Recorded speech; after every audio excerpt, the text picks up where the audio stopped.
For 125 years now, we have had imposed upon us a cultural standard which not only have we been unable to adopt, but in many cases we have rejected. And we have been provided with a cultural standard which imposes upon us certain values and beliefs which are in contradiction to the values and beliefs that our elders, those who survive, still maintain our values and beliefs that we should be following. And that is why today, when you look around at what is going on in terms of positive steps in the Aboriginal community, some of those positive steps include those things that come from our teachings and come from our culture, come from our traditions. One of the things that has always impressed me is the fact that it has been my view, and I say this with the greatest of respect to our leadership in the Aboriginal community today, it has always been my view that the beginnings of sound development of solutions in the Aboriginal community has come from the women of our community. In areas of child welfare, for example, the movement towards the establishment of Aboriginal child welfare agencies began when the grandmothers and the mothers and the aunties of our community stood up and said, we can't continue to do this anymore. We want to have our children back. And they stood up and said that enough is enough.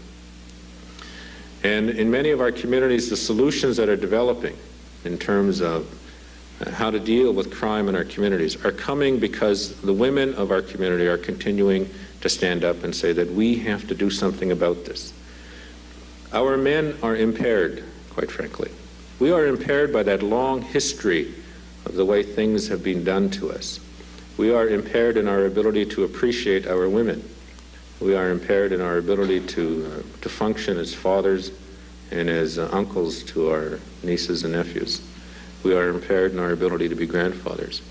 And I don't mean that in a negative way, because I don't think that anybody voluntarily tries to be impaired. I think what has happened is that we are all subject of a long history of oppression. And we have to begin to learn and accept that that has been done to us. And because that has been done to us, it has affected our ability to do some of the very basic things that families must do.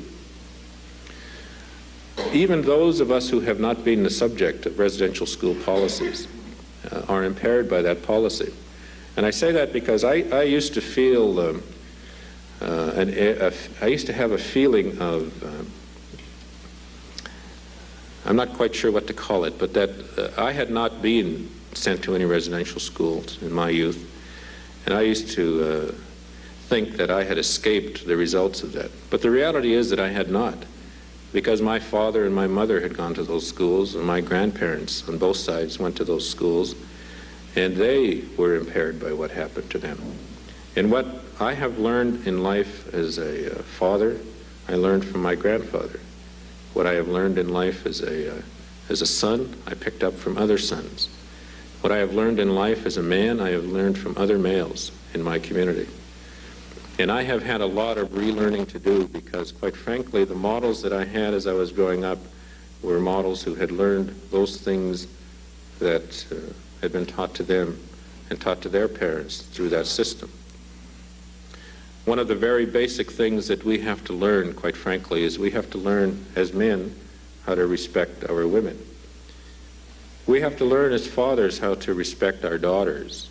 We have to learn as grandfathers how to respect our granddaughters.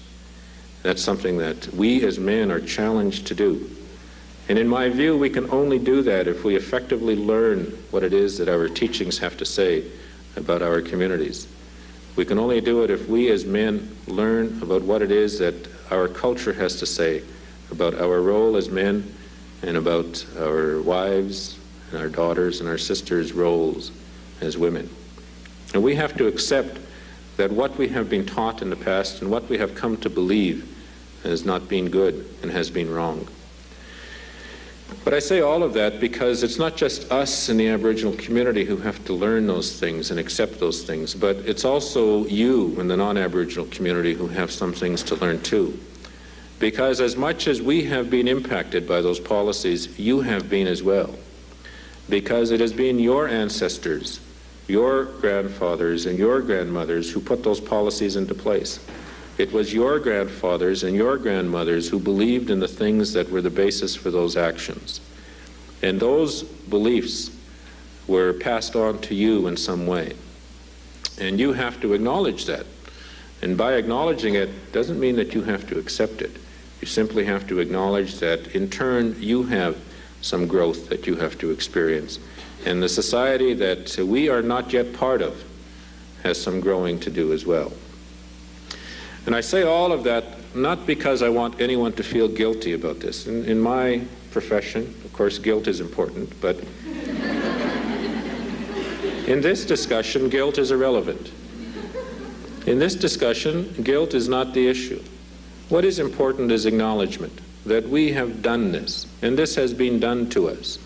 And as a result of that, we are where we are. And by acknowledging that now, we must begin to recognize what it has done to us, what it is doing to us, and we must build from here. We must start from here. It is like the Aboriginal community have been the victims of a form of domestic violence for many generations now. And we are as much the victims of domestic violence as our women are the victims of our men. And because of that, we in the Aboriginal community are doing things to ourselves and about ourselves that we must begin to correct. In much the same way that victims of domestic violence do things in their lives with their children and with their partners that they must correct. And that the offenders in domestic violence situations must do things to correct what they are doing. Both sides have to acknowledge what it is that has been done to them has affected them, and you must learn what that is. And so we in the Aboriginal community, we look at what we have today with our high rates of incarceration and our high rates of crime. And we must stop blaming people for that. We must start accepting responsibility that that situation now demands a solution, and that solution must come from us. And in my view, it must come from our cultures. It must come from our traditions, our customs. And I'm not talking about everybody going back and living in teepees in the woods anymore. I have a microwave oven and 2 cars at home, and I want to keep them. And I'm sure that Aboriginal people today don't think that their solutions are to go back and become trappers and hunters and gatherers of nuts and berries. That's not what we're talking about when we're talking about relearning our cultures. We must understand what the concepts of our teachings are, and we must learn how to put those concepts into modern day living. We must take the concepts behind the teaching of the Sweat Lodge and the Sundance and all of the other ceremonies that we have learned, and we must put that into a 20th century, almost 21st century life. We must learn how to use those tools that exist for us today in the context of what our elders say we as Aboriginal people have to contribute to this world. That's a very hard challenge to meet, but it's a challenge that we must be prepared to address. We cannot look to other people for our solutions any longer. We must look to them to facilitate, perhaps, but our solutions must come from within. Our solutions must come from ourselves. And the beginning of all of that is that individually, each one of us must come to recognize our own form of impairment, whatever that might be. And we must address that. Because it's only through individual healing can the family be healed. And if the family is healed, then our communities will be healed. And if the community is healed, each of our nations will be healed. That's how it begins, and that's how it works. And we have a long way to go. It has taken us probably 7 or 8 generations to get to this stage. It may take us 7 or 8 generations to get away from this, to get to something that's more positive. It may not happen in my lifetime. I can only do what little bit that I have been called upon to do. I can only affect myself and my relationship with my wife and my children. And that is what I can do. And I will do that to the best that I can. But each of us has to begin to do that. Each of us has to do what we can. And perhaps my grandchildren then will have a better life because each of us has accepted that challenge and does something about that. I hope so. I'd hate to think that my grandchildren will grow up with the same problems that I grew up with.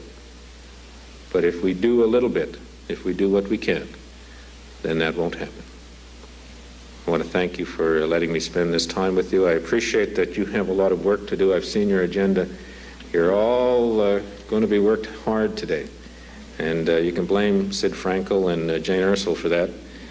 But at the same time, you're addressing a very important topic, and I wish you well in your work, not only here at the conference, but in the work that you do back in your communities with your clients and with the people that you help. Thank you very much.